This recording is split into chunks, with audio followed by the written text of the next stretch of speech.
สบายดีมาเฮ็ดยังมาซ่อนยังนี่ได้อยู่บ่โอ้ยังบ่ได้นึงบ่ทันได้จักโตเลยนี่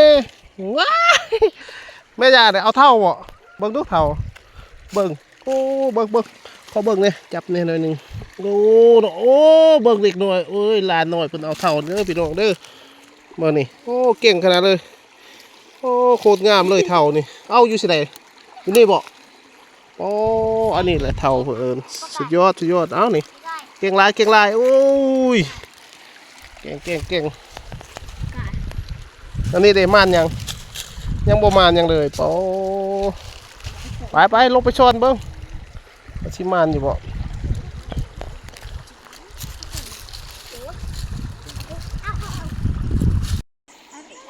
เท่าเปื้อนหมดแล้วบ่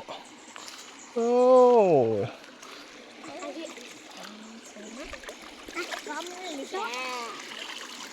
เก่งหาอยู่หากินแต่น้อยโอ้บ่ธรรมดาเด้อโอ้ยชักกบกับพิษเยอะไปแม่เด้อกบไอ้ม็อกแล้วกบไอ้แม่กบแม่พอได้เสร็จ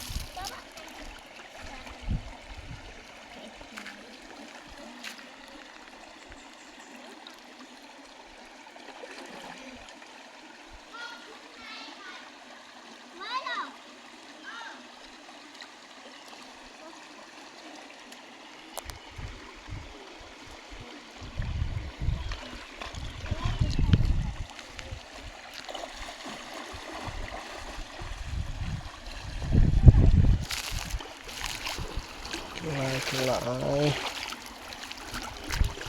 น้ำละเย็นขนาดเลยพี่น้องเอ้ยคักดีบรรยากาศ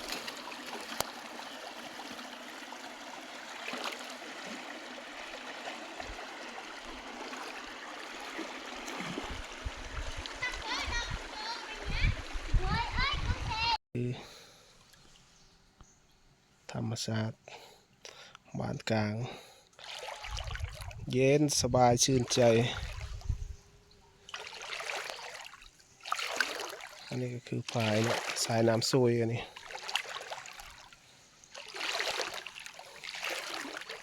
ธรรมชาติสุดยอดเลยพี่น้อง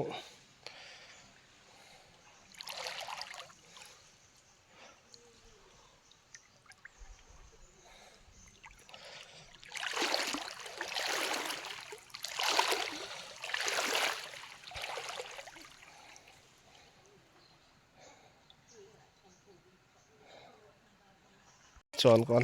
มันอยู่บ่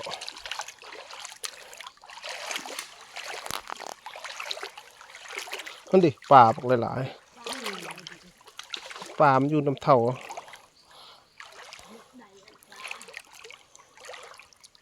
เราอยู่ก่อนทึ่งคุณเนาะเท่าเนาะเลยเอาเท่าเอาบุญเดียวส่งเจ้า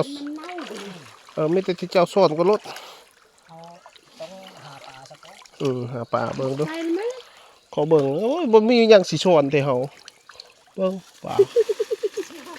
โอ้นี่เนาะอยากเงินไหมโอ้เดี๋ยวนี้เนาะได้ปูได้กุ้งอีกกุ้งเด้โอ้เยี่ยมนี่แหละวิถีชีวิตแบบพื้นบ้านพี่น้องหากินแบบพอเพียงอันนี้ยูทูบเบอร์นี่ลงมาเอาข้อมูลแบบถึงที่เลยผมว่าลงโซนไปนำเอาถึงคอกเลยยานปีนไปลงน้ำยานนักปีน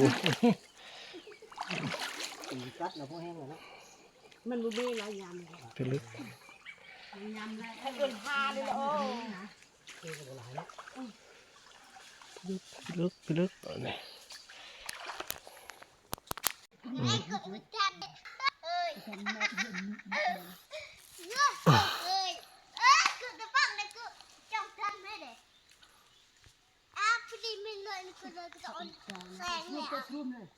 แม่น่ะคือเกาะมันน้ำแม่เอ๊ะเอาคันเมลิชาไปโอ้ยลูกแดงเมลิชาไหวลูกแดงโอ้ยเชื่อได้เยอะมากคือเกาะพาเลย บึ้ทันซ้ำสิเอาเนาะ ลุงเลยเก้ยลุงเลยเด็กกระจันแหละกระจันน่ะแม่บักเวยจะตอมกูละ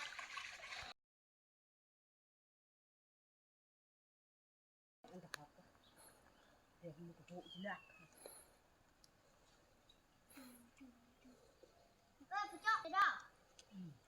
เนาะ น่าก็แก่จุนุ่นจ้ะน่าหลักกระบอกเยอะยิงขึ้นแล้ว วิธีการสอนเอาเท่านี่มันต้องไปค่อยเฮ็ดแน่นี่สอนนี่เด้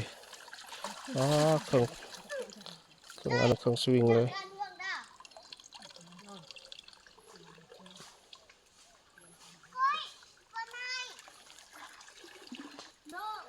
ทำไมตาชั่วกว่า ตอน นั้น นั้นจ้ะคือฝนลง